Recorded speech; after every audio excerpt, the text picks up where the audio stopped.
damos la bienvenida a esta mesa de diálogo titulada Crisis Económica o Crisis de los Principios Económicos, en el cual nos va a hacer favor de moderar la licenciada Sofía Sánchez Crespo. Ella es poblana originaria, es filósofa de la Universidad Panamericana, actualmente es coordinadora de admisiones de la Facultad de Filosofía y maestrante en filosofía, pero alguna terminación en eso. Entonces, los dejo con ella aquí y va a ser la moderadora. Muchas gracias. Muchas gracias, Carlos. Pues bueno, en nombre de la Filosofía y de la Escuela de Gobierno y Economía, quiero agradecerle a todos los la Facultad de Gobierno y Economía. Quiero agradecerle a los profesores que están aquí y a todos los participantes. Primero les voy a explicar un poco cuál va a ser el esquema del evento. Entonces, en primer lugar, Filosofía planteará de manera general el problema. Después, Gobierno y Economía replicará. Más adelante se expondrá la problematización y defensa de los primeros principios de la ciencia económica. Y para esto invitamos a dos alumnos de cada carrera, un alumno senior, es decir, de último semestre, y un alumno junior, es decir, de los primeros.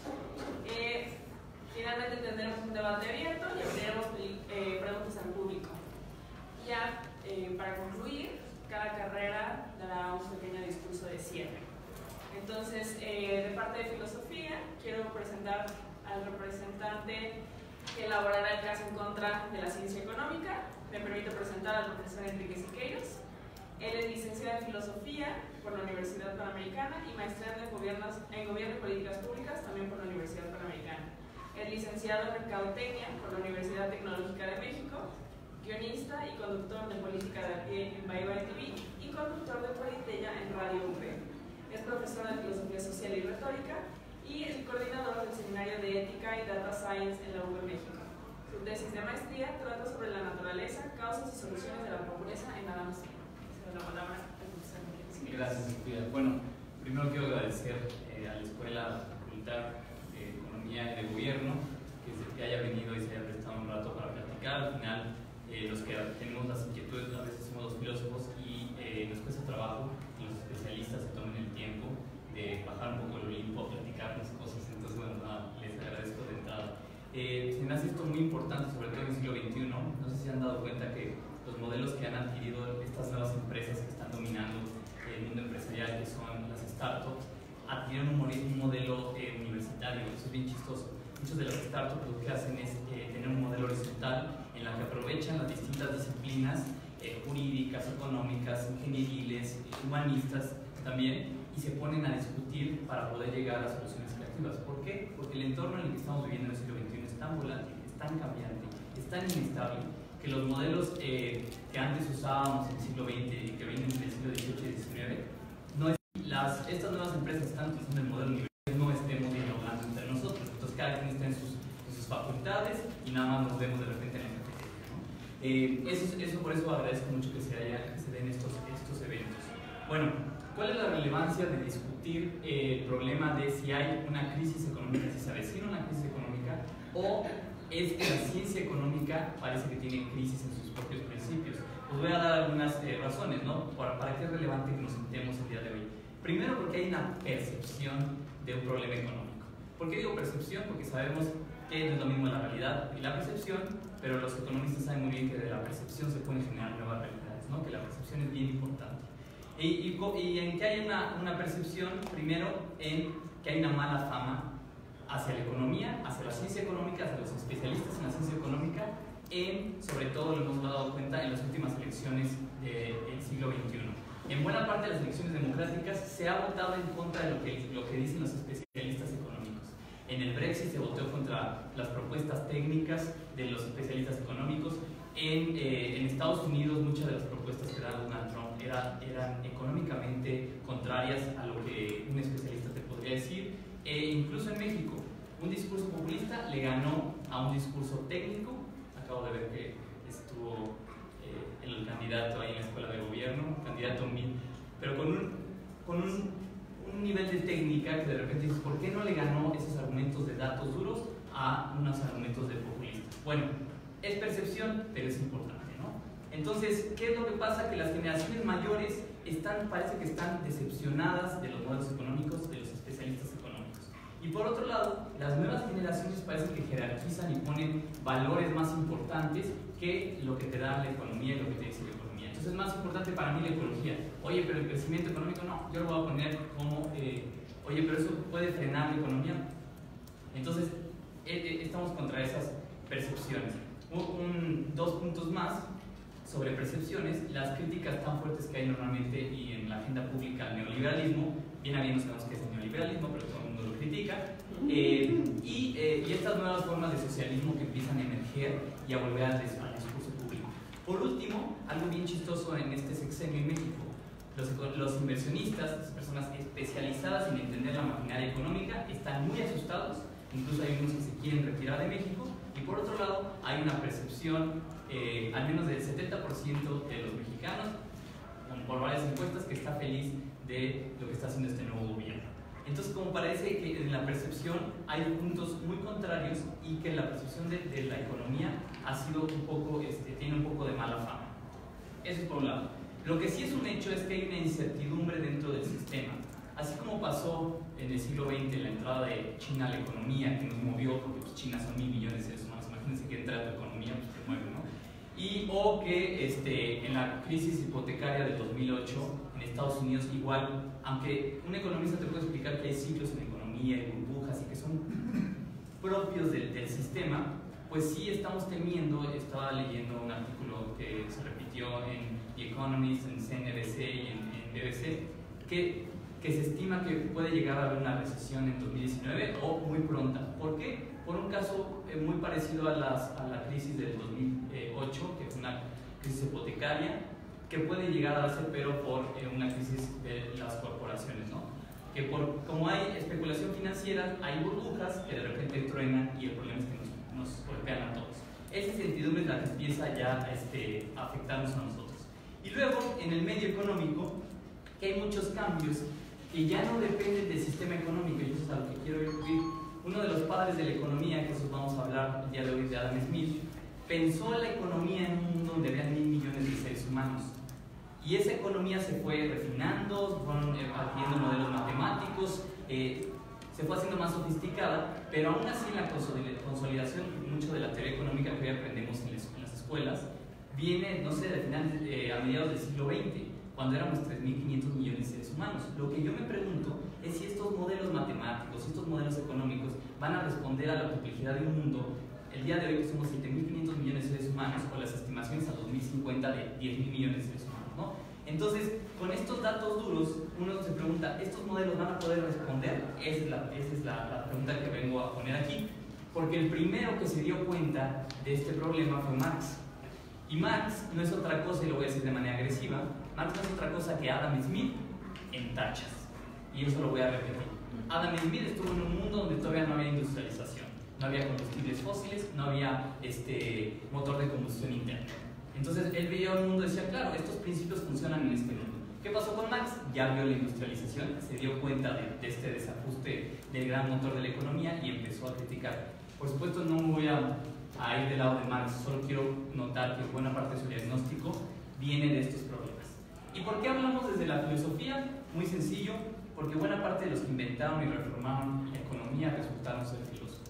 Desde las primeras propuestas de Platón y Aristóteles, Tomás de Aquino, la Escuela de Salamanca, luego por supuesto Mandeville, Hume, Adam Smith, por supuesto me puedo seguir con Stuart Mill, el mismo Marx, Keynes, que le dio vuelta a buena parte de la economía, era un filósofo y traducía a Newton, unos escritos místicos de Newton, y Newton era muy raro. Y por supuesto Mises, que conoce muy bien el profesor, Hayek, por decir algunos. Todos ellos no solo fueron parte de los fundadores de la economía, sino que la fueron revolucionarios. Entonces a la filosofía le toca decir mucho.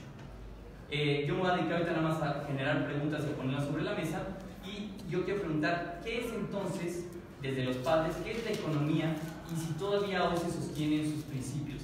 ¿La economía es una ciencia? Ok, se ha mostrado un poco imprecisa. Incluso hay chistes de que el economista se dedica no tanto a predecir, sino a explicar por qué sus predicciones no funcionaron, ¿no?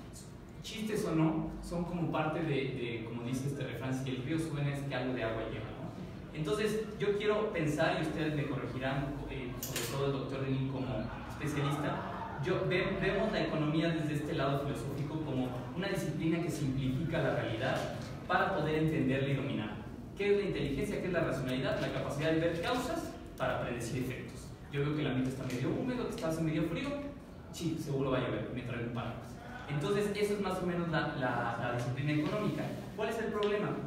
Que en este ejercicio, que se ha vuelto a veces sacerdotal, de un cúmulo de personas con un lenguaje hiperespecializado, incluso críptico, que el ciudadano de a pie no lo entiende, que han simplificado tanto de la realidad que quizá perdieron mucho de la realidad misma, ¿no? Cuando se simplifica, para poder entenderla y dominarla, a veces se caricaturiza, a veces se reduce. Entonces, ¿no habremos ya perdido algo de realidad, de esta realidad del siglo XXI? Esa es la siguiente pregunta.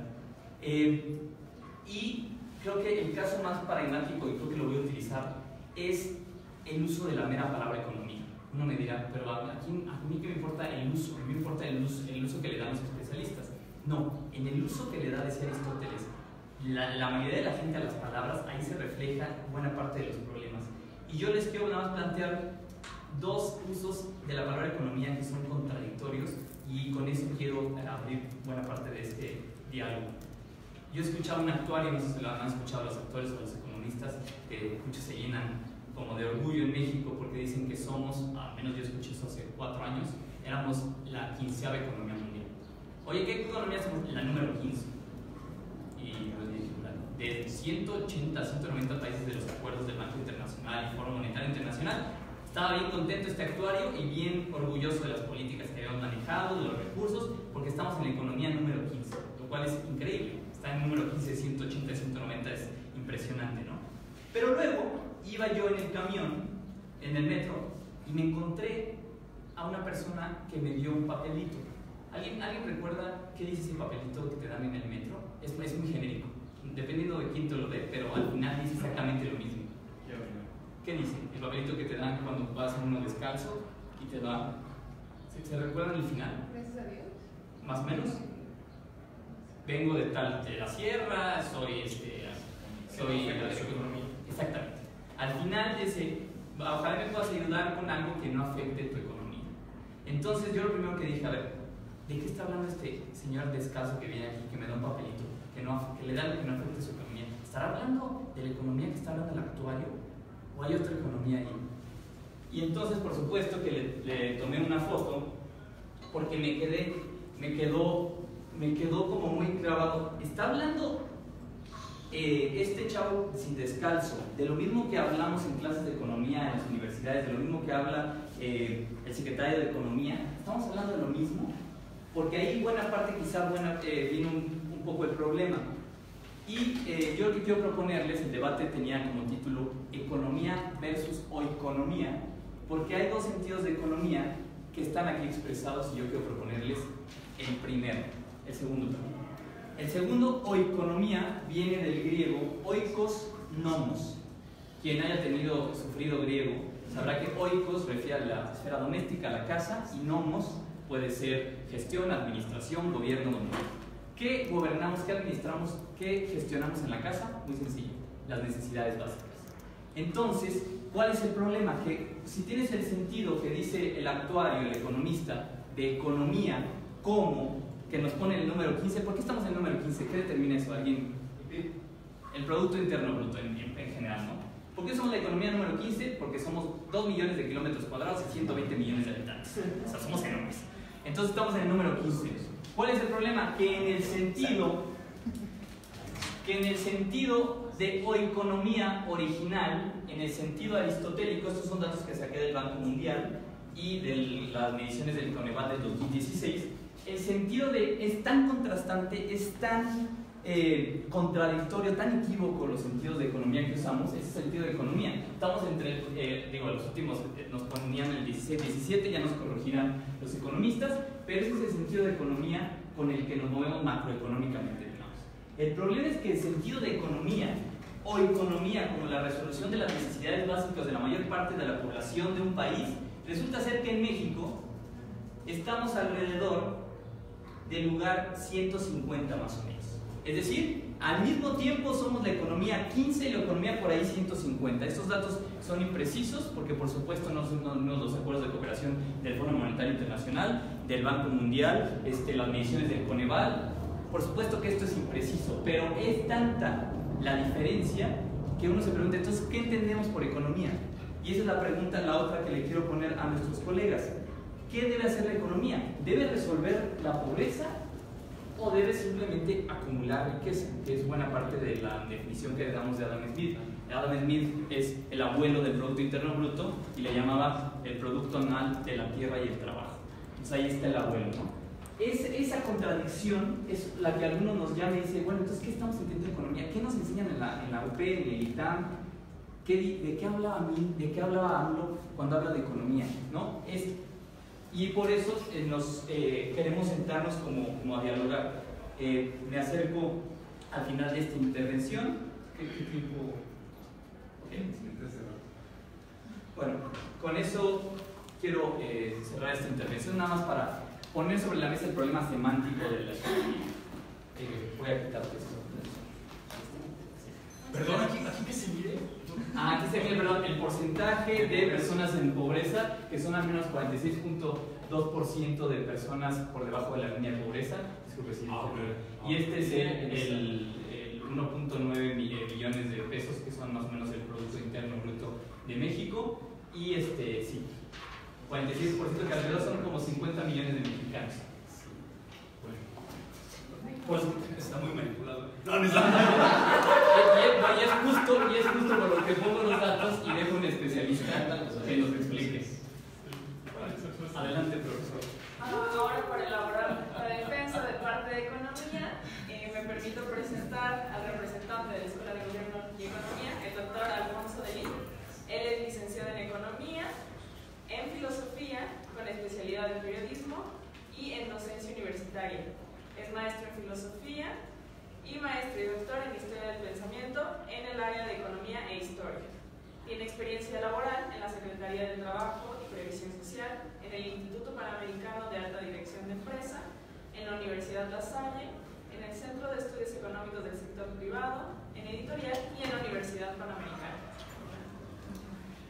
Pues yo no sé qué defensa haría porque en cierta forma estamos de acuerdo.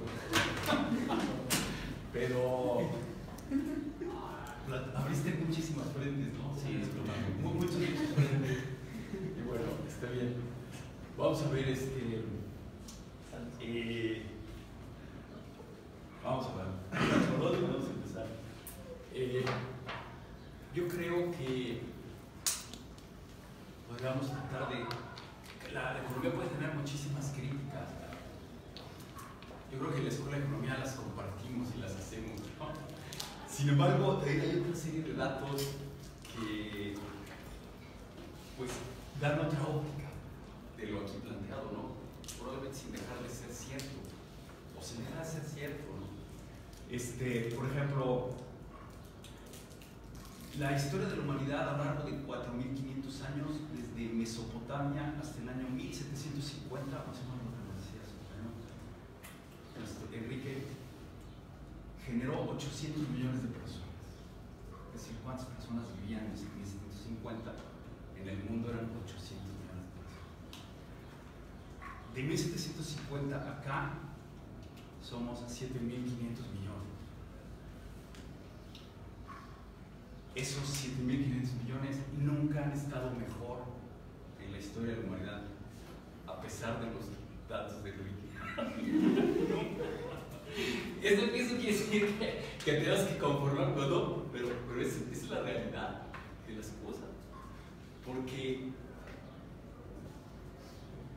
de 1750, del año 1750 para acá, para 2019,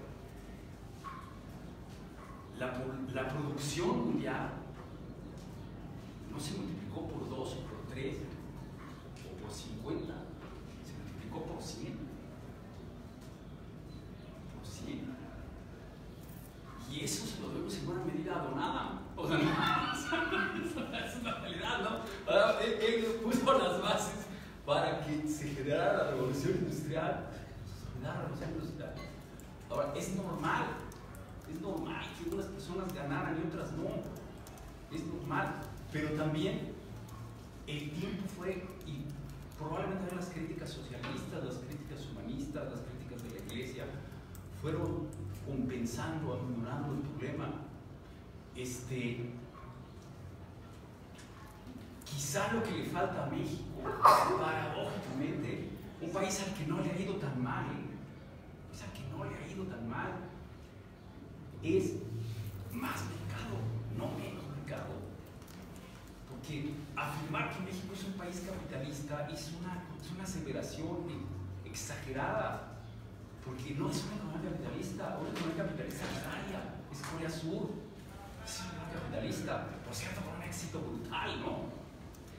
México es una economía muy interferida, llena de trabas, de monopolios, de concesiones políticas, de leyes equivocadas. A pesar de eso, nos puntean como un país de ingreso medio alto. Mediocrón, pues sí, muy mediocre para los recursos que tenemos, muy mediocre. Pero es que lo que nos falta es productividad, porque quitar la pobreza es ser productivo. Y, señores, damas y caballeros, México tiene la productividad del Reino Unido en 1970. Esa es nuestra productividad. Por eso nos dan esos niveles. Aún así no estás tan mal. No estás tan mal si te comparas con África, ¿no? Y con muchos de Asia. Estás mal si te comparas con los países europeos y muchos asiáticos que nos arrebataron el progreso, ¿no? Hay un país que es uno de los grandes éxitos económicos de la segunda mitad del siglo XX y lo que va del XXI, que es Corea Sur.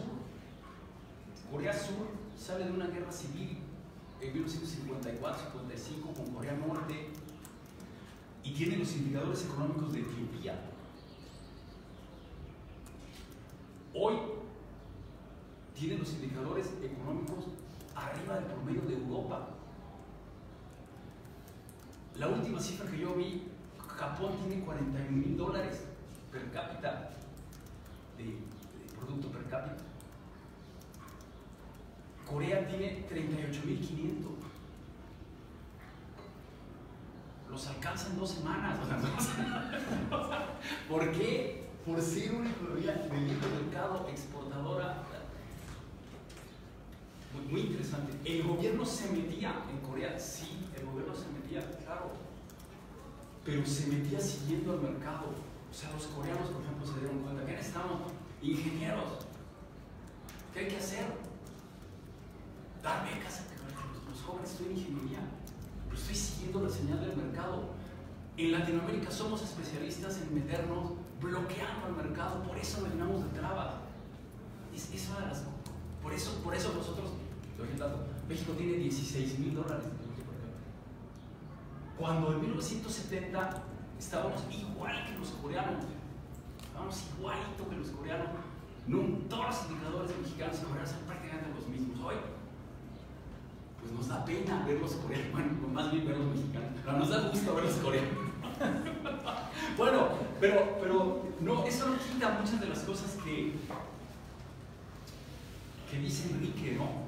Porque precisamente ese crecimiento tiene que estar para promover a las personas, para permitir que las personas vivan dignamente, para quitar la pobreza. Corea Sur reporta en su último dato 7% de personas pobres. A nosotros, como acaba de decir Enrique, 40 y tantos. ¿Por qué? Porque yo creo que nos hemos equivocado. Llegamos tarde, hemos llegado siempre un poco tarde, ¿no? Corea Sur entró al modelo de exportaciones globalizador pues en los 50. México, cuando entramos, ya era muy tarde, en los 80, 90. Aún así, la economía mexicana es muy productiva. La economía mexicana es muy productiva. Hay que reconocerlo. El mexicano es trabajador, es productivo. Vi el dato ayer. Le hemos quitado a China el primer lugar en exportaciones a Estados Unidos. Le hemos quitado a China. Señores, pero ustedes son muy jóvenes. esa enfermedad se quita con los años, no se preocupen. México exportaba 25,000 millones de dólares en 1980, 80 y tanto, cuando viene la tremenda crisis de 82, exportamos 25,000 millones de dólares. Hoy exportamos 320,000 millones de dólares. De esos 25,000 millones, el 80-90% era petróleo. Hoy exportamos 310,000 millones de dólares, el 80% es industria. Es una economía, pues es cierto. Siempre México tiene ese problema, no se acaba de filtrar a los pobres, se queda en la clase alta, sí, yo me quedo con buena parte y media, se queda en la clase alta, no se anda filtrando, y ese es el problema, claro, porque la economía está. A mí me encanta la definición de la doctrina social cristiana que dice: la economía es una especie de requisito para que el ser humano pueda cubrir sus necesidades y aspirar a bienes más altos.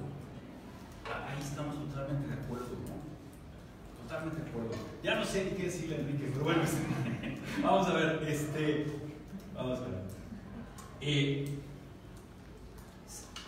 Vamos a ver, esta cita es muy importante.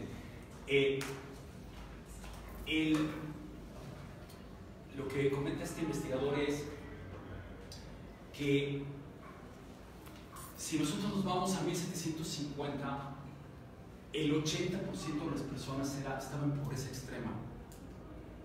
O sea, aquí hay una cuestión sumamente interesante. Desafortunadamente, a lo largo de la historia de la humanidad, lo común ha sido la pobreza en su desarrollo, la dificultad para vivir. La gente vivía poquito, en situaciones precarias. Poco a poco se fue creciendo y, de acuerdo con las estadísticas que se tienen, en números absolutos, el peor momento fue en 1980, porque se había aumentado la población ya mucho y se tenía más o menos el 40% de personas en pobreza extrema, o en pobreza extrema, vamos a decir, viviendo con un dólar. Hoy en día es aproximadamente 18%, de 7.500 millones, 18-20%. Sigue siendo mucho y nos sigue preocupando, pero los que han salido, los que han podido salir, han sido pues con la inventiva, con la tecnología, siguiendo la economía de mercado, fomentando las empresas, haciendo una intervención del gobierno lúcida, sensata. Esa sería por ahí iría, para que efectivamente se dé la preocupación de los filósofos, la dignidad humana y todo, la economía al servicio del ser humano. Eso queremos también los economistas. ¿Estamos de acuerdo, Enrique y yo? Ya veo que ese sería por ahí. Ahora,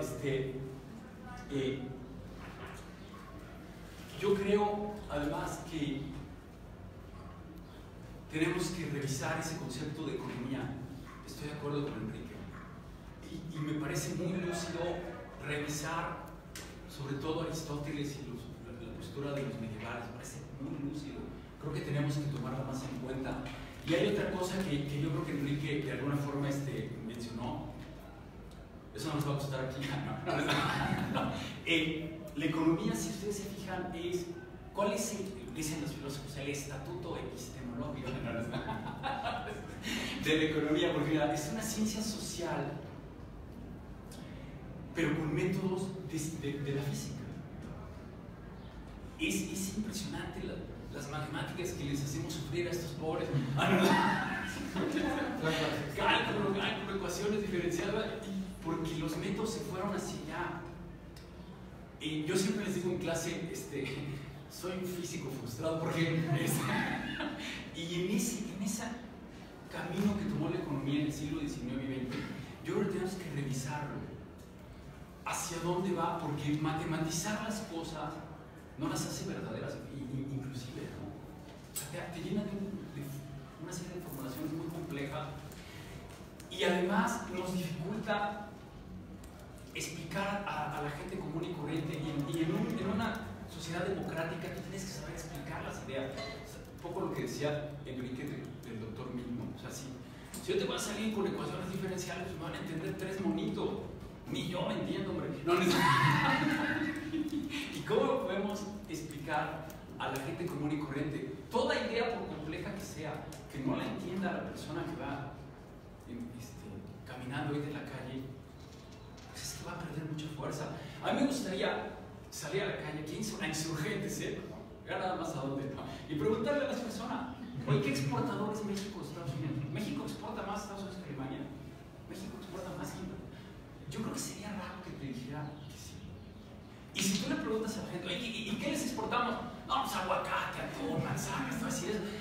Todo eso junto es el 5%. Solo el 5%. ¿No? Bueno, ahí con los aguacates y los que más ahorita nos vamos a seguir aventando, ahí la dejo.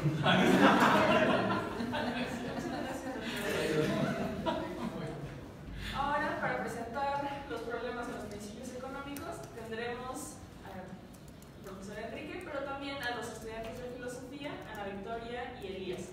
Ana Victoria Martín del Campo es estudiante de 8º semestre, actualmente es becaria del proyecto de investigación sobre exégesis de textos religiosos en el Islam y el judaísmo, y entre sus temas de interés también se encuentra la relación entre filosofía y tecnología.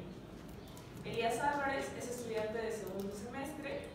Entre sus temas de interés se encuentra la filosofía política y la filosofía social. Es miembro de varias organizaciones liberales, entre ellas Estudiantes por la Libertad, la Foundation for Economic Education y Se Busca Gente Libre, donde también es el vicepresidente del Comité Directivo Nacional. Gracias, profesor. Justamente es eso lo que queremos escuchar. Cualquier ciudadano de a pie es como un economista nos ponga de manera clara los principios, que nos saque de errores, que toda esta, pues sí, toda esta jerga que viene en la agenda pública contra los principios económicos, que alguien nos explique. Ahora, lo que voy a hacer yo simplemente, y lo que van a hacer yo y mis colegas, es poner algunos de los principios y a ver si nos los pueden explicar, porque algunos están problematizados en la agenda pública, y otra vez recordar que el voto lo emite una persona que no tiene esta educación que tú estás diciendo, sobre todo en México, que la educación promedio es de segundo secundaria. Entonces, cuando vamos a las elecciones se nos olvida que el que está votando no es el especialista en economía, ni el licenciado, ni el estudiante de 3º o de 5º semestre, sino una persona que en general en México tiene segundo secundaria. Entonces, para eso, en buena parte. Entonces, sí, es cierto, en México, luego decimos, no, es que el neoliberalismo echó a perder México en los últimos 30 años, el capitalismo echó a perder México, y lo que es cierto es que aquí hemos vivido un capitalismo, le llaman de compadres.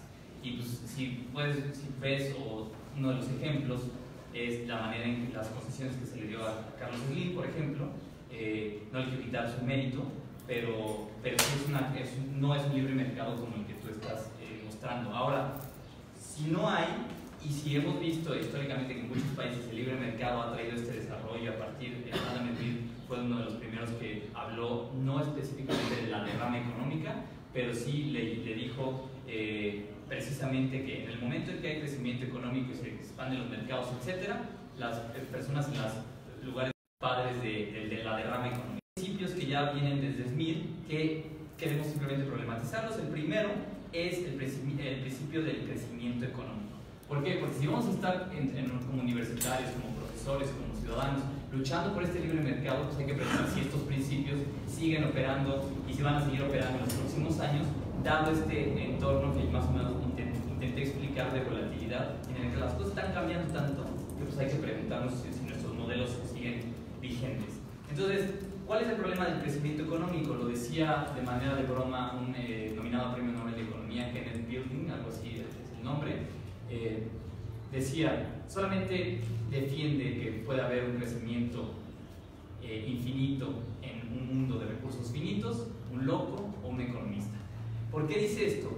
Porque uno de los principios de toda la maquinaria económica es la necesidad de crecer. Si tú no creces, te estancas. Si no creces, se desprende todo un círculo vicioso de problemas, empezando con el desempleo. El problema, y vuelvo a los índices demográficos, si en 2050 vamos a ser 10.000 millones de seres humanos y ya hay organizaciones, no sé, como Footprint Network, estas organizaciones de la sociedad civil, incluso los acuerdos internacionales en la COP21 en 2015 en París, donde estaba Obama y estaba Francisco y todo el mundo por fin hablando de ecología, que ellos reportan que los ecosistemas ya no se están regenerando con la rapidez con la que estamos obteniendo estos recursos y que tenemos un déficit planetario de recursos desde agosto del 2018. Entonces la pregunta, digamos, de sentido común es, oigan, economistas, ¿podemos seguir creciendo? O sea, si es el fundamento del crecimiento, de la extensión de los mercados, gracias al crecimiento también hay toda una serie de beneficios civilizatorios, incluso, por ejemplo, el origen de la filosofía que fue gracias al crecimiento económico. Gracias a que en las islas griegas hubo crecimiento económico y hubo comercio con Asia Menor, con Egipto, y se dio ese choque de culturas y se dio el tránsito del mitos a logos. Sí, es un beneficio civilizatorio, pero como toda tecnología, explica el filósofo Ivan Illich, en la medida en que se rebasa sus propios umbrales, en lugar de ser productiva, como dices tú, profesor, se puede volver contraproductiva. Y el ejemplo más claro es la UP, la calle de Rodin, a las 10 de la noche cuando salen los coches del estacionamiento. El coche te funciona como tecnología para acortar los tiempos y las distancias. A las 10 de la noche, un tramo que tú haces 6 minutos caminando, te lo puedes echar en 25 minutos. Esta analogía la quiero poner con el libre mercado y con el crecimiento.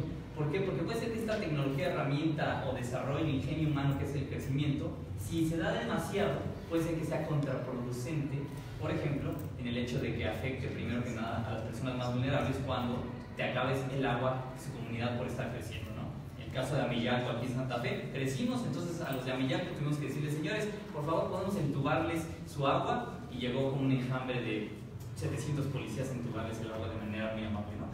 Entonces, la pregunta es eso, ¿podemos seguir creciendo? Ese es el primero, y uno de los ejemplos que es muy patente es esta idea de la obsolescencia programada, ¿no? ¿Por qué no hacemos, digo, lo dice todo el mundo, ¿por qué no hacemos focos que duren todos los años que pueden durar? Porque si no, ya no puedes vender focos a la velocidad que las deberías vender, o botellas, o tu lavadora, o tu coche que ya te dura 3, 4 años en lugar de los latones que duraban un montón de años. Porque si no, la economía no crece a la velocidad que debe de crecer. Y cuando es una economía tan grande, es bien difícil agarrar ese. Segundo punto, voy a tratar de ser más breve para ya dejar la palabra. El principio de la desigualdad. La desigualdad, lo dice Adam Smith, la desigualdad no solo es inevitable, sino que es deseable. Es deseable porque gracias a la desigualdad hay división del trabajo, y gracias a la división del trabajo hay especialización, y un tipo que es muy bueno haciendo zapatos y otro tipo que es muy bueno enseñando economía. Entonces, eso es algo bueno, pero en la medida en que la desigualdad empieza a ser tan agresiva, tan desproporcionada, como el caso de México, que creo que el índice de Gini es de 0.45, no sé, de los mayores de América Latina, es tan desproporcionada que trae mucho mayores problemas de lo que el inicio nos quería traer, que era la especialización. Ese es otro principio que me gustaría poner sobre la mesa. Que por supuesto, la idea de la derrama económica te dice, no te preocupes, in the long run, en el largo plazo se va esto a autorregular y hasta las personas de niveles más bajos van a ser beneficiadas. Que decía Keynes a propósito, in the long run we are all dead. O sea, en el largo plazo somos seres humanos, vamos a morirnos. Entonces, estas abstracciones, como digo, que muchas veces el economista utiliza, en la vida concreta de los seres humanos concretos, es un poco agresivas. Y termino con la idea de la escasez, que los economistas lo utilizan como principio. La escasez de recursos. Yo pregunto, hoy tenemos, lo dijiste muy bien, bueno, al menos de distinguiente pobreza extrema y pobreza relativa, pero por la pobreza extrema, que serán 1.000 millones de seres humanos en pobreza extrema. La pregunta es, ¿hay realmente escasez si hoy se reporta que tenemos suficientes recursos para alimentar a todos los seres humanos en este mundo? ¿Hay escasez? ¿Podemos hablar de esa escasez o estamos en un mundo de la abundancia? Ese es el paradigma que yo pondría sobre la mesa. Vamos a poner algunos sobre la mesa. No se trata de contestar todos, pero se trata un poco del diálogo. Gracias. Yo nada más quería reparar en 2 puntos del discurso del doctor, antes de empezar a cuestionar los principios económicos. Que esta edad del progreso que hemos tenido al día de hoy estamos mejor que nunca, es una idea mucho de la escuela de Steven Pinker en la Now, que ha sido muy criticada justo por la econometría, ¿no? ¿Cuáles son los parámetros que podemos usar para decir que el día de hoy estamos mejor que nunca?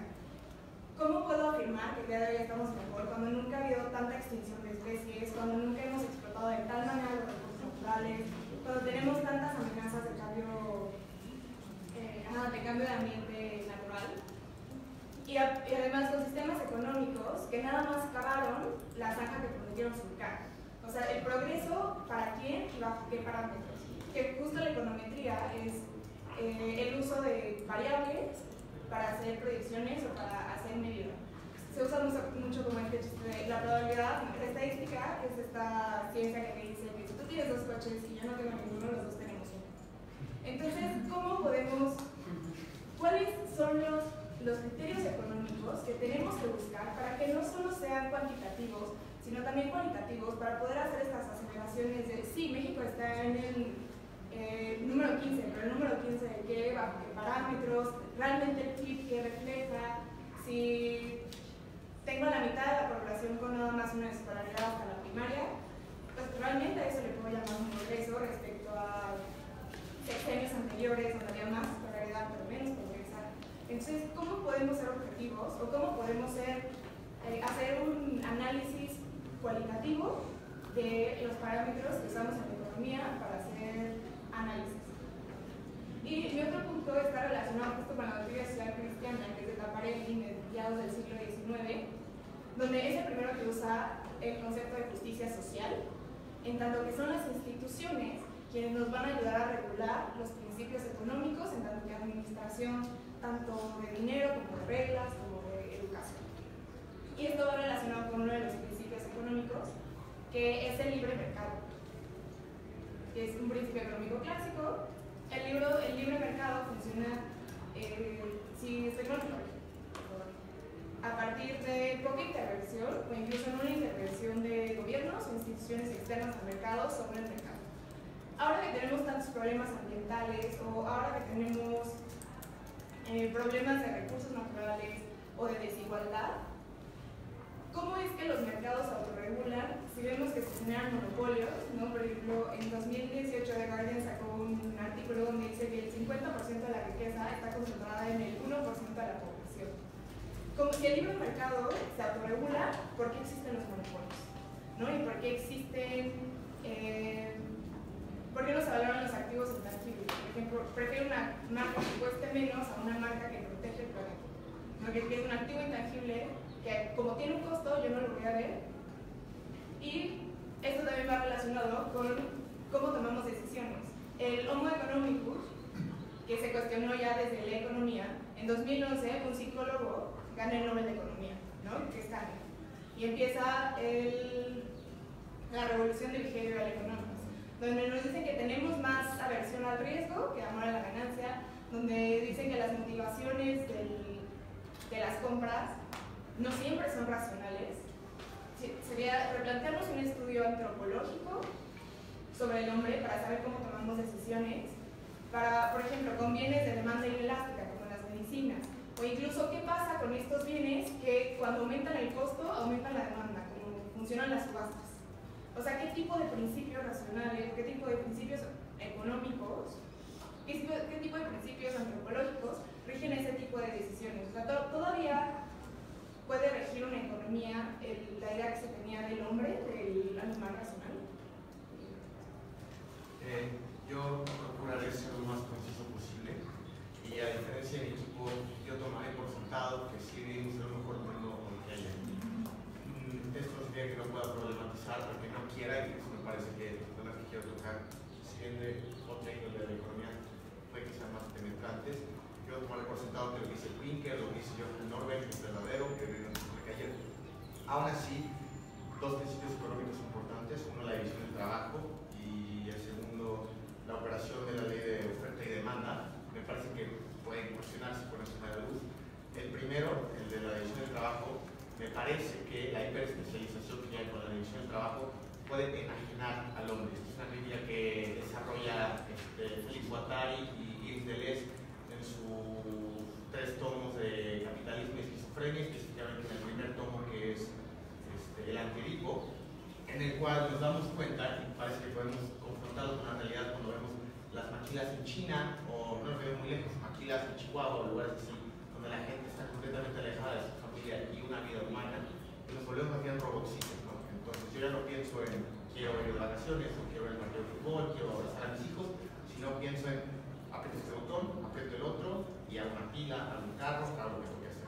Entonces, ¿en qué sentido la hiperespecialización que hay con la división del trabajo no enajena al hombre. Ese es el primer punto que me gustaría tocar, a pesar que vivíamos en un mejor mundo materialmente hablando, puede que estemos viendo un peor mundo en otro espectro.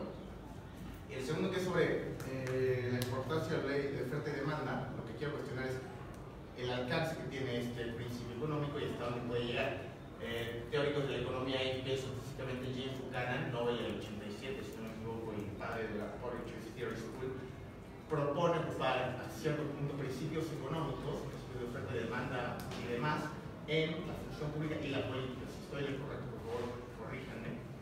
Y a pesar de esto, me parece que no es la política uno de los lugares donde se pueda regir a través de oferta y demanda. Es una crítica que hacen muchos teóricos, sobre todo marxistas de izquierda, que si bien no comparto con ellos, es importante tomar en cuenta. Esto es en el lado de que no todo puede llegar a la oferta y demanda. Y segundo, dentro de la misma oferta y demanda, qué tan rígidos debemos ser con cómo funciona y qué tan laxos debemos ser con el mercado. Pienso en el mismo Mises, uno de los grandes referentes de la escuela austríaca, maestro de Hayek, alguno de von Maber, etc., quien dice, es una anécdota de la sociedad no Pelerán, en la cual Mises dice que si hay un bien, que sí existe un bien que debe ser siempre subsidiado. Es algo que podría parecer oximorónico si uno conoce a Mises.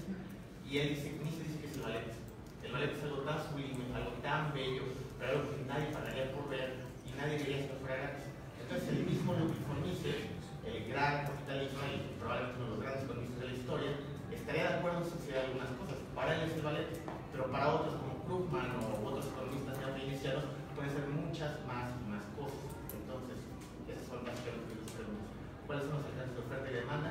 ¿Y en qué sentido la hiperespecialización no nos enajena y nos aleja de nuestra humanidad?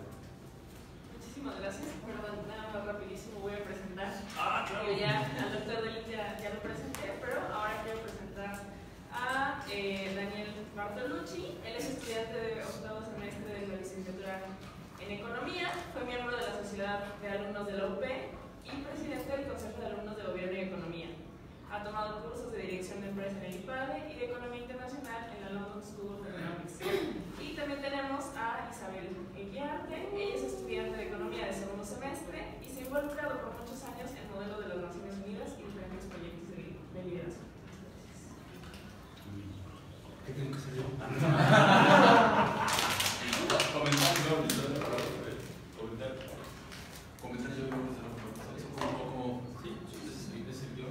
Bueno, pues sí, efectivamente tocan ustedes, otra vez se abren muchos frentes, ¿no? Complejos, muy interesantes. Habría que analizar qué es la economía. Es un esfuerzo por tratar de explicar la realidad social. Es una cosa muy compleja.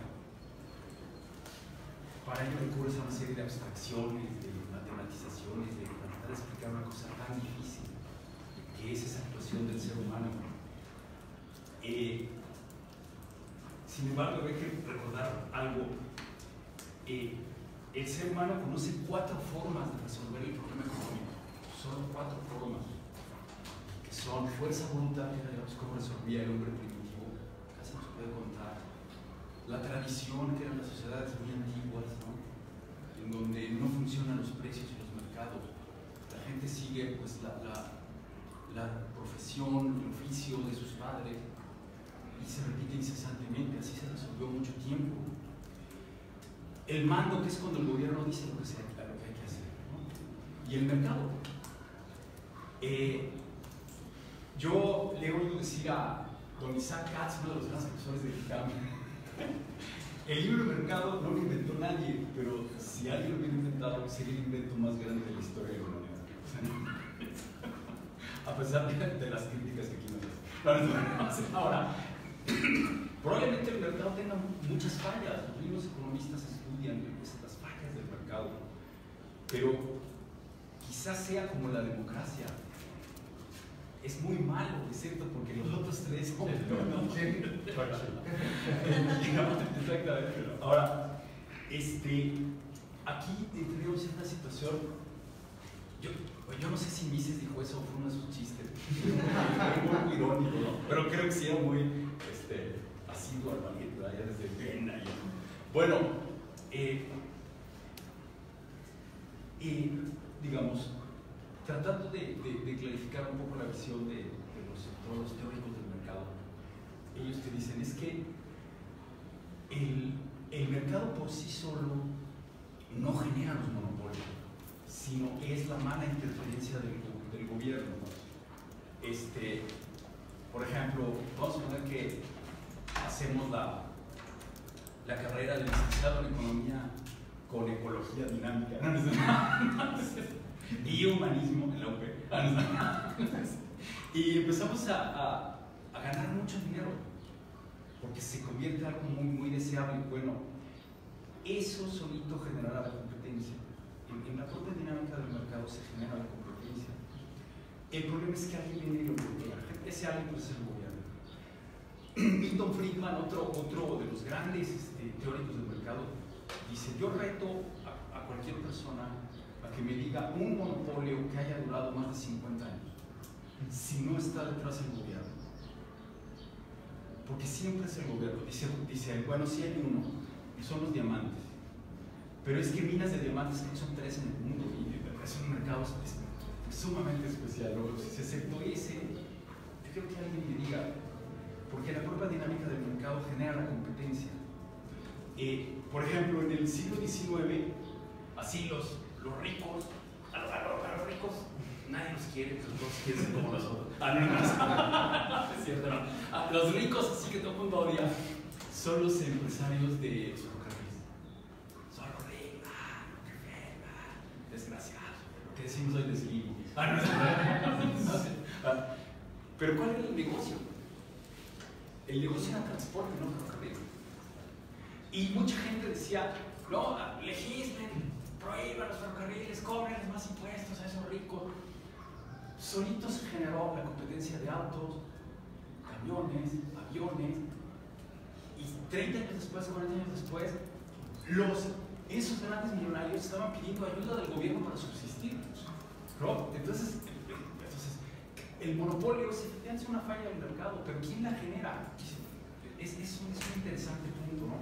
Ahora, claro que se genera entonces una gran ineficiencia y una gran desigualdad cuando alguien tiene una estructura monopólica, ¿no? Pero ahora, los teóricos del mercado dicen: pero no me eches esa culpa a mí, o también con respecto a las crisis. No, pero hay dos formas de que hay crisis. El libre mercado se fundamenta en la ley de Say, que es la oferta crea su propia demanda y los productos se cambian por productos. Entonces, si hay flexibilidad en la economía, no va a haber crisis. Pero ¿por qué? Entonces, ¿por qué hay crisis? Bueno, es que hay una mala intervención del gobierno en los mercados que es la que no permite eso. Bueno, vamos a ponernos en un punto intermedio, en el que a lo mejor esta postura keynesiana, ¿no? Es que hay una serie de rigideces naturales en la economía, ¿verdad? Entonces el gobierno tiene que intervenir. Sin embargo, esa intervención tiene que ser muy lúcida, ¿no? Muy lúcida. Ahora, yo decía esto de que estamos mejor en el sentido material de producción global, ¿no? y probablemente de menos pobres, curiosamente de menos pobres, y probablemente de menos desigualdad.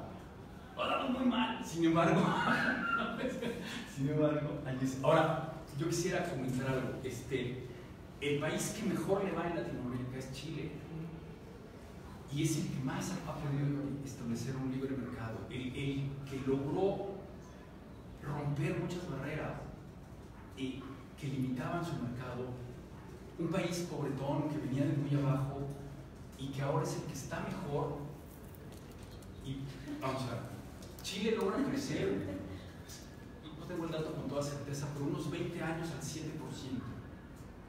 La pobreza extrema, que era 52, se reduce a 11. Los chilenos que hicieron eso te dicen: es que esa es revolución económica, no la que prometen unos barbones aquí en el Caribe. No, esa sí es revolución. Ahora, es cierto que puede implicar ese crecimiento, ¿no? China mismo, ¿qué era China en los 70? Yo lo he platicado con algunos en clase. Era un país que tú tenías problemas para distinguir quién era hombre y quién era mujer. Ibas a China todos vestidos iguales, todos sus mocasincines, y así de lejos no sabías si era hombre o mujer, todos vestidos iguales, con ropa holgadita, así no sabías, ¿no? Bueno, ¿qué es ahora? Bueno, 1.400 millones de personas una economía que ha logrado crecer pues, por ahí del 9,5% en los últimos 15 años, una cosa así. Eso ha significado que 400 millones de personas que eran pobres sean clase media. Es cierto, eso ha generado otros muchos problemas, seguramente materialismo, contaminación, y además ellos no, como siempre han sido pobres, ahora no quieren entrarle a las posturas de contamina menos, en fin, porque ellos dicen, es que es mi oportunidad histórica de salir de la pobreza, y ahora se generan otros problemas, ¿no? Ahora, para cerrar ya nada más, yo recuerdo a los luditas. ¿Quiénes eran los luditas? Eran unos seguidores de un personaje, no sé si real o legendario, que se llamaba Ned Ludd. Ned Ludd era un obrero que cuando empieza la revolución industrial se juntaba con sus cuates y iban a romper a destrozar las máquinas, porque quitaban empleo. Entonces, son los ecologistas, los nuevos luditas. No sé, pero siempre hemos visto con suspicacia, y es lógico, pues que venga la tecnología.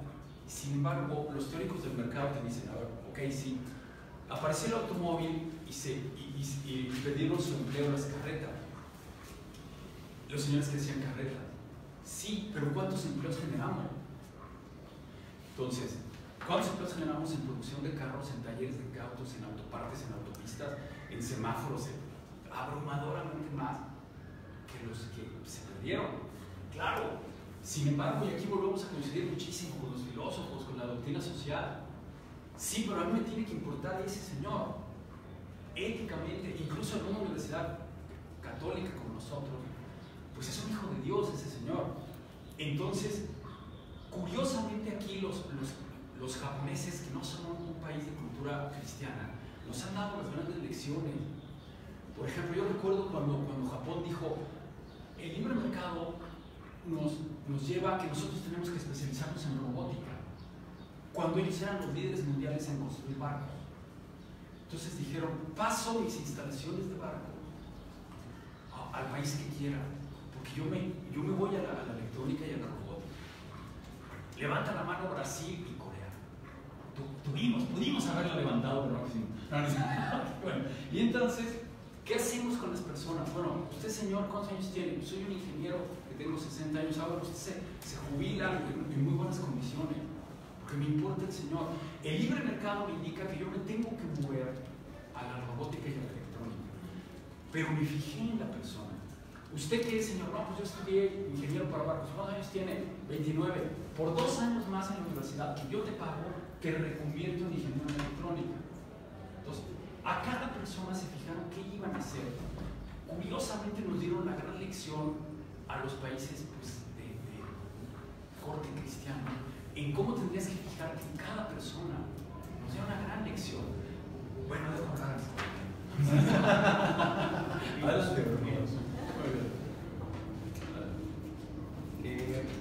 Bueno, son muchas ideas las que me rebotaron y traté de anotar algunas. Primero, la economía es una ciencia social que se sigue construyendo, que se sigue proponiendo, que se sigue estudiando. Al final estudiamos el comportamiento y la toma de decisiones de los agentes, desde lo conglomerado más grande de personas hasta lo más individual, que es una casa, un individuo dentro de un mercado, ante la escasez. Ese es como, y esa definición ilustra más que solamente quedarse con recursos o solamente quedarse con bienes materiales, y que se queda muy corta dentro de la definición de economía. Me rebotaron algunas ideas y recuerdo mucho alguna clase con otro profesor del que pasamos a ser moldeados todos los economistas de Lupe, que es Arturo Dami. Nos preguntaba, a ver, muchachos, ¿qué es el mercado? Y recuerdo mucho que una persona levantó la mano y dice, es un lugar, y en ese momento el doctor, no. Un gritote, yo creo que se escuchó hasta Insurgentes, pero al final decía, es esa coincidencia de las voluntades. El mercado es ese entorno donde pasa el intercambio, ya o sea, el dónde, el lugar, ¿no? Pero al final el mercado y en lo que se sustenta la oferta y la demanda, que era una de las inquietudes, porque lo decías tú, el alcance que tiene la oferta y la demanda, pues es que es un principio de acuerdo de voluntades. El que ofrece está dispuesto a obtener el mayor beneficio posible, el que compra está dispuesto a pagar por ese bien lo menos posible. Cuando habrá intercambio, cuando las dos partes coinciden. Entonces al final es un acuerdo de voluntades. Y vaya que está dentro de la propia naturaleza humana, ¿no? Entonces es muy difícil no coincidir en que la oferta y la demanda funcionan. Ahora, surge siempre esta pregunta: ¿qué fue primero? Así como el huevo y la gallina, ¿qué fue primero, la oferta? ¿Qué fue primero, la demanda? ¿No? Hay una discusión bastante interesante ahí, tanto por el lado de la ley de Say, tanto por la satisfacción de necesidades básicas, ¿no? Otra cosa había notado sobre el crecimiento. Durante el siglo pasado muchos economistas han propuesto estudiar estos determinantes que hacen que una sociedad crezca, ¿no? Y en las materias que llevamos de crecimiento, pues nos exponen a los primeritos que empezaban a proponer, ¿no? Harrod, Thomas, Solow, parece así, pasito, ¿no? Así como en algunas materias los filósofos verán ciertas áreas así, orden cronológico, ¿no? Pero todos coinciden en tres cosas, curiosamente, todos los modelos coinciden en tres cosas. El primero, la inversión. ¿Qué viene antes de la inversión? El ahorro. ¿Y qué viene antes del ahorro? Pues aquello que no te gastaste, ¿no? Que no consumiste de lo que ingresaste. Capital. Pero para formar capital se necesita ahorrar, ¿no? La típica y la frase muy cliché de abuelo rico, padre millonario, hijo pobre, es por hábitos de ahorro, punto. Segundo, tecnología. Mencionaban la revolución ahorita que vivimos tecnológica y cómo las startups están incursionándose tanto. Eso es muy curioso.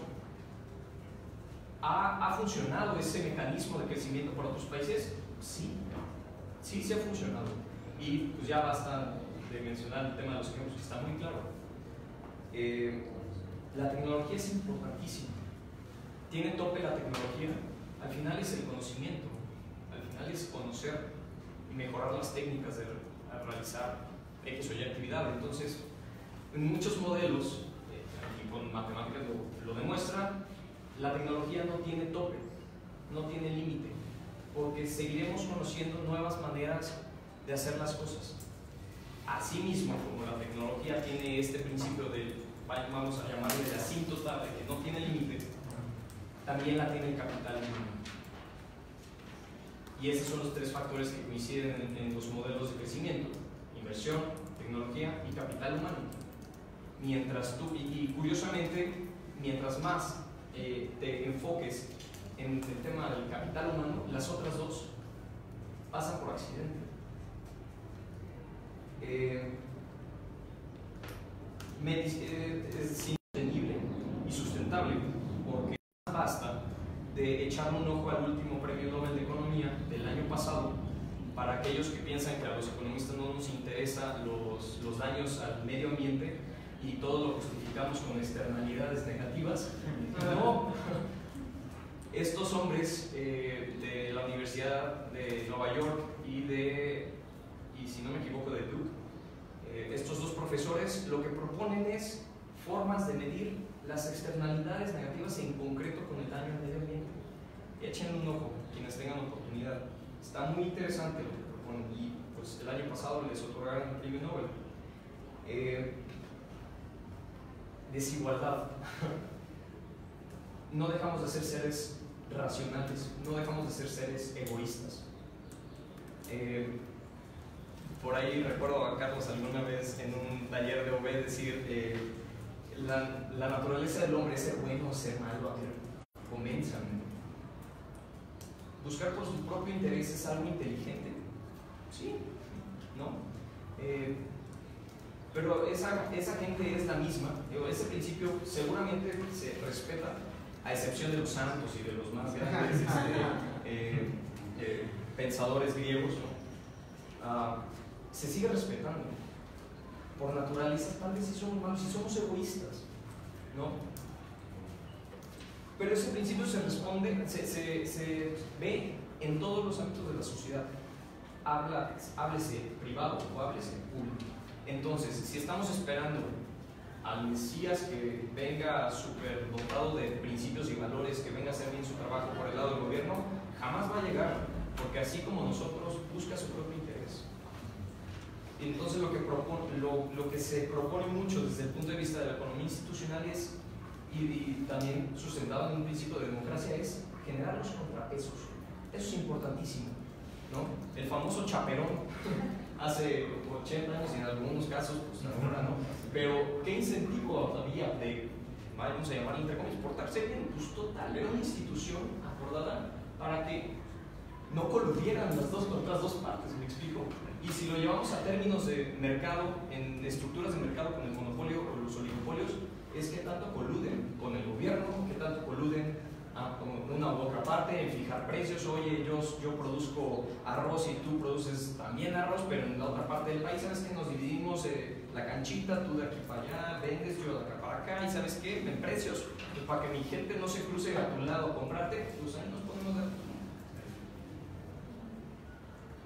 Las instituciones juegan un papel fundamental, pero que hagan ahí su trabajo, porque en los casos que hemos platicado sobre Corea del Norte, que las cosas están mejor, es por el trabajo de las instituciones que tuvieron. Las fallas de mercado existen, sin duda, sin duda. En el principio más básico de microeconomía es, sabemos que los consumidores tienen información completa, o sea, que saben qué producto es el mejor, saben que, ¿no? Asumimos que, y vaya, esta varita mágica que tienen los economistas de ceteris paribus, todo lo demás constante nos ayuda a delimitar nuestro campo de estudio, porque si tratamos de explicar todo, pues no somos Dios, ¿no? Tampoco somos como los modelos dinámicos, sí nos ayudan a explicar muchas de esas partes, ¿no? Pero en principio se delimita. Entonces, sabiendo esto, que la existencia de las fallas, tenemos que ir trabajando mejor con la parte de los contrapesos, aquella economía que más se acerca al libre mercado, y esto no es mera evidencia histórica y es cuestión nada más de ir a otro país a ver cómo están las cosas. Y punto. No existe modelo económico que funcione mejor, y en eso todos los economistas que se quieren llamar economistas estamos de acuerdo. Es el libre mercado, no hay otro. Hay otros dos puntos, pero prefiero. Bueno, a mí me gustaría retomar un poco lo que dijiste de la deshumanización o alienación del ser humano. Yo creo que es algo que los economistas deberíamos tomar mucho en cuenta a la hora de desarrollar nuevos modelos económicos, porque claro que, o sea, lo que buscan los países es mejorar la producción y mejorar la economía. Pero también dejan muy al lado como el ser humano como individuo, el impacto que tiene en la persona eso, ¿no? Yo creo que eso podría ir de la par un poco con el desarrollo de la tecnología. ¿Qué tantas tareas pueden ser reemplazadas por la tecnología, por los robots o por todo esto nuevo que se ha desarrollado?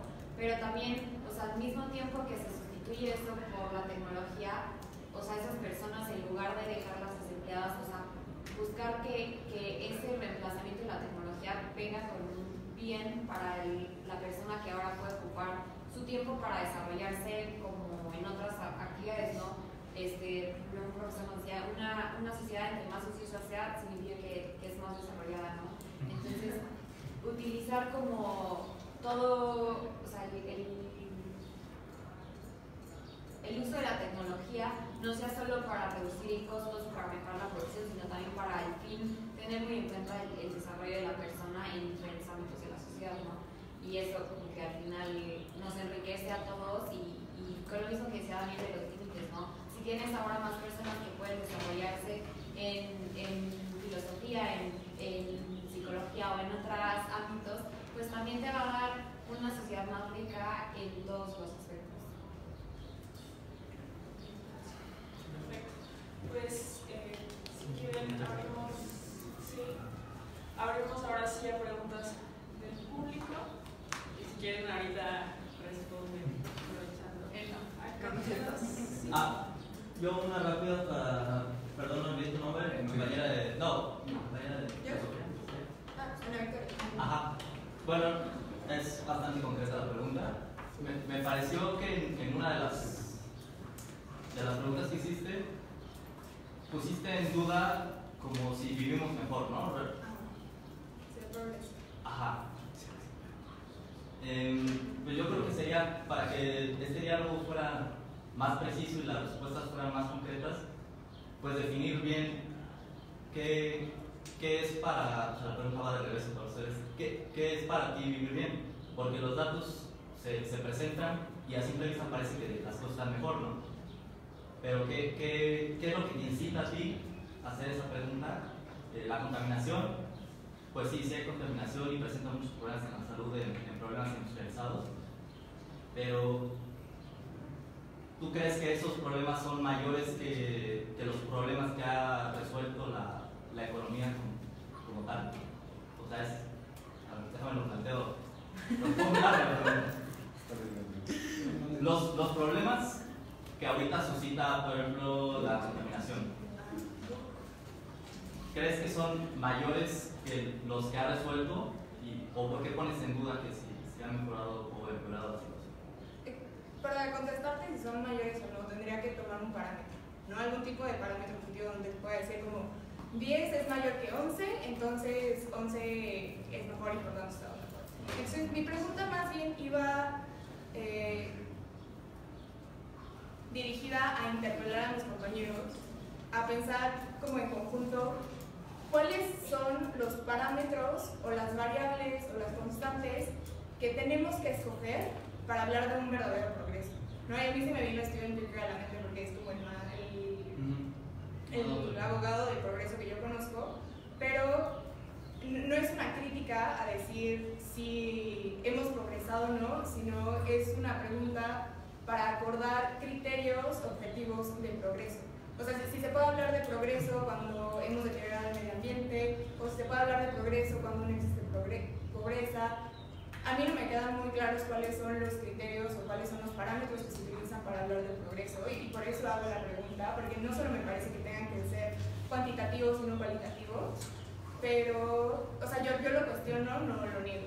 Sí, justo por eso te pregunto, porque, o sea, como que no parecen a veces muy claros estos criterios, y pues creo que sería bueno, ya presentaron los criterios, algunos criterios, y sería bueno como ver la contraparte, si aceptan esos criterios para decir que vivimos mejor, o los niegan de este lado, que es como la crítica, ¿no? Dan respuestas, ustedes dan sus contraargumentos. A mí me parecería interesante ver si esos criterios o esos índices que dan de que vivimos realmente mejor son aceptables.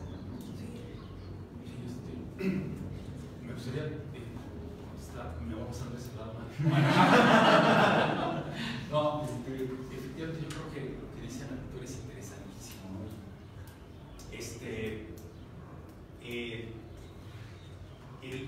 Como decía también Enrique, ¿no? el PIB per cápita, las mediciones que tenemos para medir el bienestar no dejan de ser una metodología muy sujeta a mejoría, a reflexión, ¿no? Los mismos economistas tienen las famosas omisiones del PIB, ¿no? que no medimos, y justamente ese tipo de cosas, por ejemplo, ocio, tiempo libre, externalidades, contaminación. Bueno, es un decir, México ahí en contaminación es pionero, y México, ¿quién diría? O sea, porque si se pasa de índice IMECAS, resta puntos, o sea, México ahí no elaboramos pero bueno, efectivamente es una cuestión sumamente interesante, ¿no? ¿Cómo podríamos medir? Yo basándome de tu lado, o sea, los índices de esperanza de vida comparados con hace 100 años, el número de mortandad, de natalidad, gracias a las cesáreas y la medicina moderna, o sea, por supuesto que esos hay que verlos para cuando uno haga la crítica, no la haga tan ingenua, ¿no? Y también, en economía tenemos, bueno, hay modelos para explicar cualidades, ¿no? Cuando llevas algo, justamente y curiosamente te lo dejan al final, ¿no? del temario, ¿no? Los modelos para medir cualidades que son más que nada dicotómicos, ¿no? Hay formas de medir cualidades, o sea, tampoco nos quedamos tan excluidos de eso, no es puro dato, no somos actuarios al final, sino también nos importa lo que estudiamos. Y la gran frase, ¿no?, que es muy citada de Keynes, que el buen economista es aquel que no es solo economista. Sí, o sea, pero por otro lado también existe, por ejemplo, un ejemplo muy famoso fue un libro de 2005 que se llama Freakonomics, ¿no? Que relacionaba la baja de seguridad, no, hubo una alta de seguridad en Nueva York en el 20 años antes de que se aprobara el aborto. Entonces, la predicción fue que se habían abolido, o sea, que los criminales de ese entonces no pudieron hacer, y entonces por eso había habido una baja en el crimen. Pero esto ignora como todas las políticas de Giuliani, de Zero Tolerance, o sea, como que evitó muchísimas variables y fue muy criticado porque en sus estudios económicos como que dejó de lado muchas cosas cualitativas o no tomó variables en cuenta o como que las escogió con una agenda política muy determinada. Entonces por eso hay que revisar, o sea, no estoy diciendo que las proyecciones y las predicciones no sean posibles, ¿no? Simplemente es volver a revisar qué estamos midiendo para saber qué estamos diciendo de los resultados. Sí, yo tengo una pregunta. Me llamó la atención algo que dijo Enrique al principio, pues por ejemplo estos cambios políticos y económicos internacionales como el Brexit, pues que Trump haya ganado, en Brasil también está el presidente AMLO, los presidentes quizás nacionalistas, populistas, este populismo que está saliendo tanto para los económicos, pues a ver qué consecuencias podría haber, y del lado más político, filosófico, tal. ¿Qué consecuencias vienen para este siglo? Si parece que en estas potencias, pues la gente quiere este tipo de líderes, ¿no? ¿Qué consecuencias puede haber?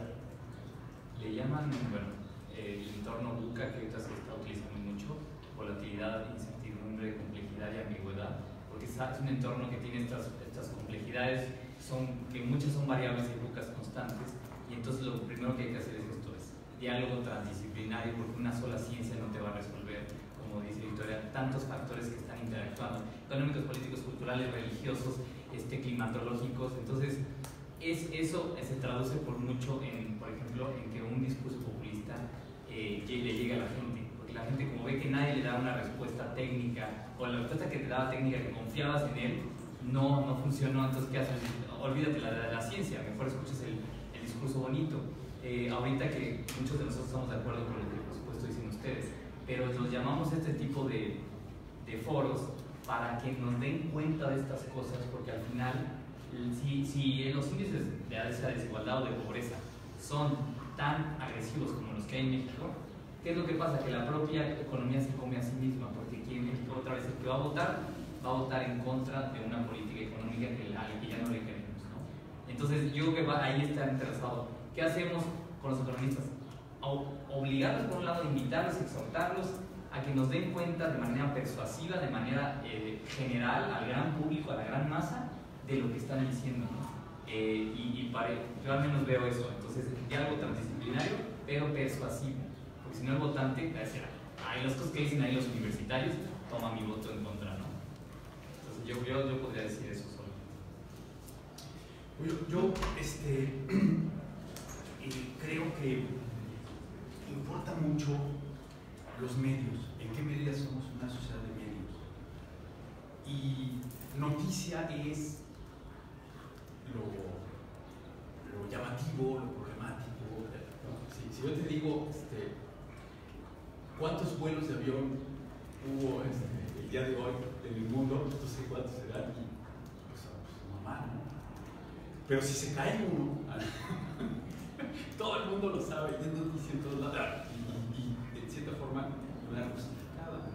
Entonces, lo malo es mucho más llamativo y los medios lo explotan mucho, ¿no? Y lo bueno es silencioso, ¿no? Y sin embargo lo que sostiene al mundo, ¿no? Si tú analizas, por ejemplo, África, que todos vemos, estos bogotones, los más amolados, ¿no? El avance que han tenido es notable, muy importante, ¿no? Y sin embargo lo seguimos viendo como estos enemigos del progreso. Bueno, no sé, como que siempre se van a quedar atrás, ¿no? Siempre lo vemos como esa es, ¿no? Y yo relacionaría al Chicharito con AMLO, ¿me explico? Es curioso que en fútbol siempre quedamos entre el octavo y el 16, el campeonato mundial. Y también somos esa economía según los datos, extraños datos, Enrique, que no son de la FIFA. No, ese es nuestro lugar. Ese es nuestro lugar, sí, ese es nuestro lugar. Siempre quedamos ahí. Es curioso, ¿no? Bueno, pero creo que solo 3 selecciones en todo el mundo han pasado los últimos 5 mundiales a la segunda ronda. Argentina no, Alemania ya no, 5, y México siempre pasa. Bueno, pero después perdemos. Pero ¿por qué lo relaciono? No perdamos eso. El crecimiento económico, el combate a la pobreza, el incorporar personas en México ha sido muy desesperante, ¿no? Pero no lo perdamos. Creo que ese es el enorme riesgo, desesperarnos y perder eso. O sea, en el siguiente mundial podemos perder los 3 partidos. O sea, no.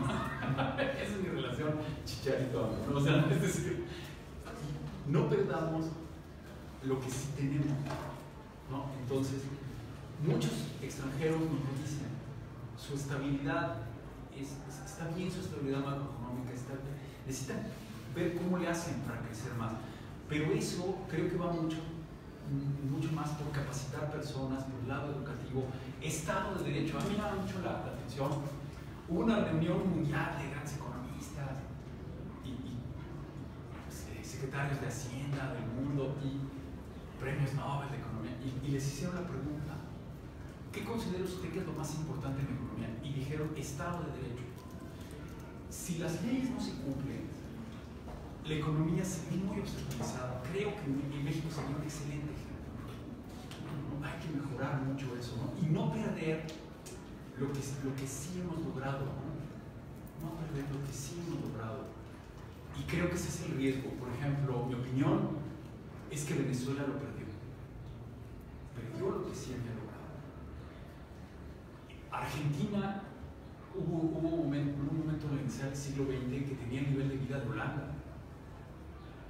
Y hoy pues es la tercera parte, ¿no? O sea, si bien les va. No, bueno, pues, aunque sigue siendo el segundo mejor en Latinoamérica, ¿no? Todavía gente según los indicadores que tenemos. Pero es que ellos estaban con Holanda.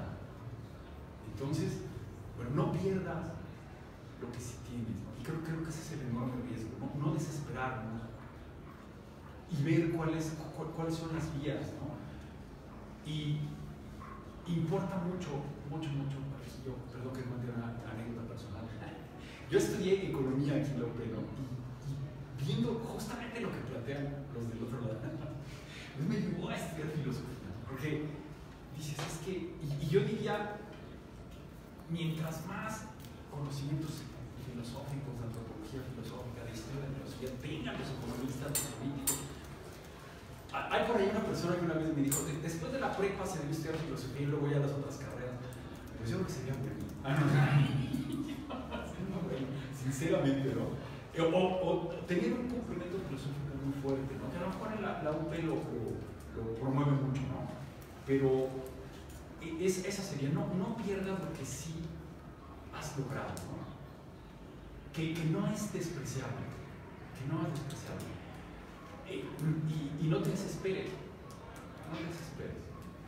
ese sería para mí el gran riesgo, ¿no?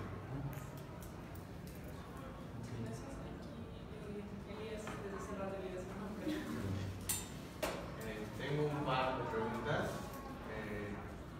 La primera es para el doctor Elin y ocupó el ejemplo de China. A mí me parece curioso, puesto que si bien después de Deng Xiaoping se da una transición hacia más favorable hacia el mercado, sigue siendo un régimen, primero que nada, donde no hay Estado de Derecho, el cual acabamos de decir que es la condición necesaria para que la economía, y una economía liberal o una economía de mercado, funcione bien. Y segundo, porque sigue siendo altamente planificado. Pienso hoy, incluso hoy, en el año 2019, China acaba este año de lanzar un plan quinquenal, tiene un plan cada 5 años donde el gobierno planifica que se vende, que se compra, que no se compra. Si bien no es en la totalidad como la Unión Soviética o en Cuba, sí es un porcentaje mucho más importante en cualquiera de las otras economías que queramos decir.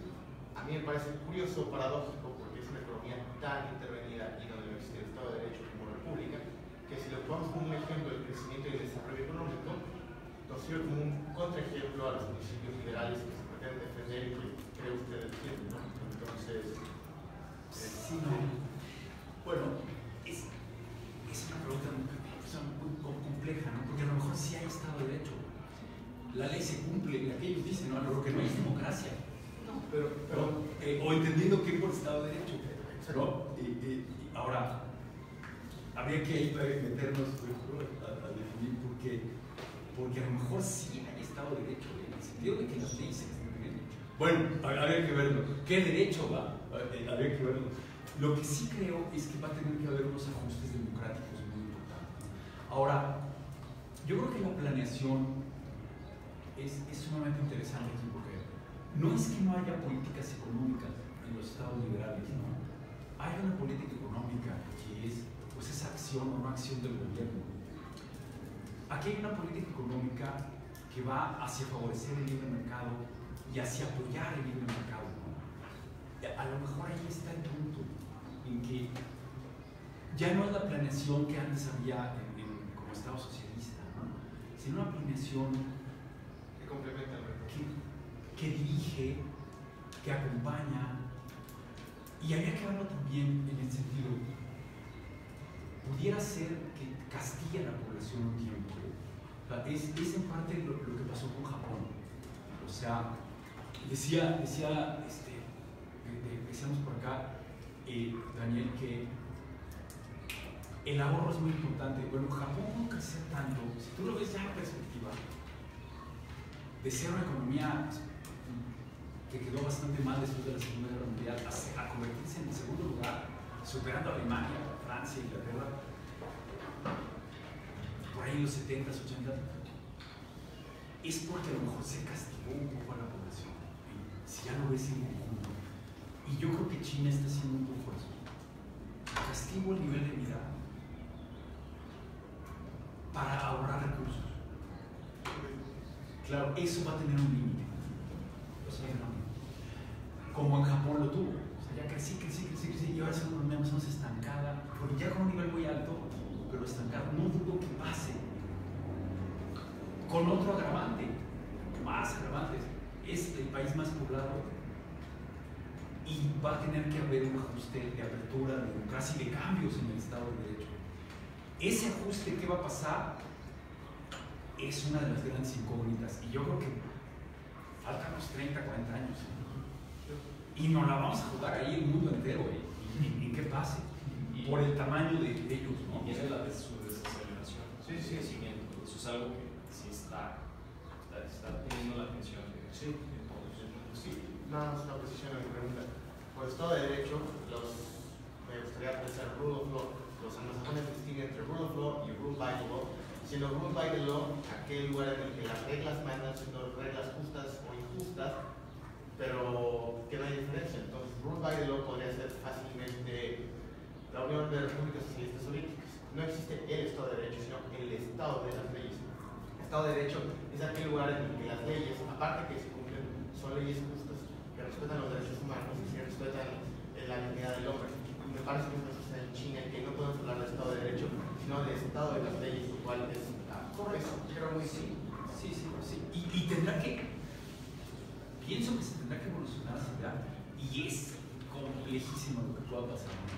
Sí, yo creo que es una precisión pero que creo que va más o menos en el mismo sentido, ¿no? Eso tendrá que cambiar. Y la parte política, ¿no? Sí. Perfecto, una última pregunta. Bueno, yo soy de gobierno, no estudio ni economía ni filosofía, pero... Eres la apuesta de las dos. Ajá, es que justamente mi pregunta va a eso, a cuestiones del medio y, bueno, cuestiones bilaterales. A mí me interesa muchísimo tanto la economía como la filosofía y estaría muy interesante verlas trabajando juntas. Alguna vez, bueno, uno de los imperativos kantianos es que no veas al hombre como medio, sino como fin. Solo como medio, sino Ah, eso, perdón. Estudio gobierno. Y el año pasado, mi maestra de Historia de la Cultura, buenísima por cierto, nos dijo que también Carlos del Llano traía esta filosofía de ver que las empresas se preocupen por el que está trabajando ahí. Y esas son en cuestiones en sí, se juntan con la microeconomía, porque si una persona, una persona que está trabajando en una empresa está muy feliz ahí, se vuelve automáticamente más productiva. Mi pregunta va a cómo se puede aplicar como tanto la economía como la filosofía en un ámbito ya macroeconómico.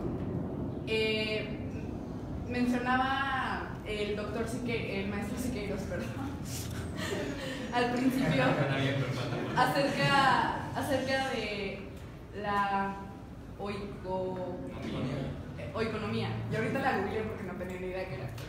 Y se me hizo algo súper interesante. Justamente es esa como fusión de la economía con la filosofía. Sin embargo, ¿cómo se puede poner en la práctica? Esa es como mi duda directa a cómo ustedes economistas y cómo ustedes filósofos podrían aplicar justo la economía para poder llegar a un bienestar, porque al final de cuentas es algo que coincide en tanto la economía como la filosofía. Ya, ahí está. Nada más para estudiar. A veces la filosofía ha funcionado como reacción a algo que ya acontece, al instinto natural, a la inercia del progreso, al viento del progreso, que llama Walter Benjamin, al ingenio, a la creatividad. La filosofía ha sido como esta disciplina, sobre todo la antropología filosófica, que nace como reacción. Güey, vas muy rápido, sabes hacia dónde vas, y nació buena parte, y sobre todo se enfatizó en el siglo XX, porque nos dimos cuenta que sistémicamente estábamos cometiendo algunos errores. El caso paradigmático es uno de los burócratas que ayudó a los exterminios en los campos de concentración. Era tan sistémico, el sistema era tan grande, que él simplemente se dedicaba a firmar arreglos de tren, a sellar cosas logísticas, y no se daba cuenta que era parte de una de las crisis humanitarias más asquerosas que ha habido en la humanidad. ¿Por qué? Porque cuando el sistema es tan grande, por supuesto que no reparas hacia dónde estamos yendo, o sea, hacia dónde íbamos en el siglo XX con todo este motor que venía desde la revolución industrial, pues a Hiroshima, a Nagasaki, a Auschwitz, ¿no? Entonces ahí la filosofía era como reacción, y como este humanismo que intentaba ponerle al menos unos límites. No sabemos bien cómo, porque luego cuando limitamos tenemos totalitarismo, ¿no? O sea, también nosotros somos conscientes de eso. En el caso paradigmático es Marx. Ahora la filosofía hoy tiene un papel un poquito más, vamos a llamarle protagónico. Tenemos un seminario aquí de ética y ciencia de datos, y lo que platicamos es justamente que ya el filósofo no solamente reacciona a las humanidades en general, te puede traer bombas atómicas, y eso no solo va a la especie humana, sino también, por ejemplo, con el desarrollo de los coches automatizados. Ya la filosofía puede estar en la parte arquitectónica de cómo desarrollas este coche para que sea lo más ético humano posible en la hora de deliberar, en un caso, en un accidente, a quién se va a echar. Se va a echar al conductor, se va a echar a la familia que va pasando, se va a echar al gordito que tiene diabetes y nos está costando de nuestros impuestos, se va a echar, pues en esa deliberación ya está en la parte, como si vamos a llamarle arquitectónica. Por supuesto, lo primero que debemos de hacer es entrelazar las ciencias, que hoy por la hiperespecialización están completamente atomizadas y separadas, y no entendemos ni en el lenguaje. Hablen con un abogado y van a decir, no te entiendo, brother, o sea, no te entiendo. No sé qué me estás diciendo, y estás hablando sobre justicia, que se supone que lo que me hace humano según las definiciones de justicia. El economista está hablando de lo que hay en mi bolsillo, no le entiendo nada. El físico está hablando de las leyes que operan todo el tiempo y no le entiendo nada. Entonces, creo que lo que podemos hacer primero desde la parte más rasa, más simple, más cotidiana, que es el lenguaje, que es la comunicación, el diálogo, tender estos puentes. Y ya luego, en nivel macro, políticas que tengan principios éticos, políticas que se den cuenta cuando se comen a sí mismas, pero todo empieza, si no empieza en el diálogo uno a uno, no va a poder haber políticas enormes, más humanistas, porque no empezamos vender el humanismo por lo micro y venderlo. A nosotros luego nos falta a los filósofos ser persuasivos, somos también aburridos, somos aburridos. Entonces hablamos cosas horribles, nadie entiende con unos términos horribles y entonces luego pedimos humanismo. No, o sea, tenemos que ser los más seductores, tenemos que ser nosotros.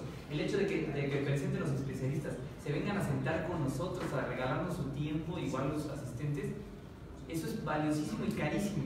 Entonces si el filósofo todo se pone de mamón, no, o sea, nosotros tenemos que ser los más seductores para que haya este tipo, para que haya este tipo de diálogos y luego ya vayan permeando a todas las áreas del saber, a todas las disciplinas y por supuesto a todas las áreas políticas. Entonces, eso es lo que se podría responder. Y eso funciona como mi conclusión. Yo quiero concluir y agradecerles a ustedes. Hay una frase de Linneo, dice Aristóteles que la ciencia más importante es la filosofía. No es la más necesaria, pero es la más importante, pero ahí se equivoca, porque Aristóteles tenía a esclavos haciéndole en su casa todas las cuestiones domésticas. Y ese es un problema. Entonces voy a citar a Linneo, mejor dicho que Aristóteles, que es mi santo patrón.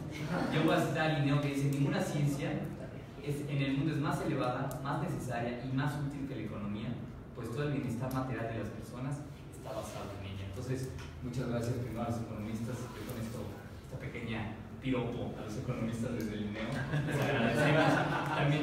También a mis colegas porque se prestaron a venirse vulnerables. Yo estuve un poquito, no son especialistas, quizá Elías porque está tramado,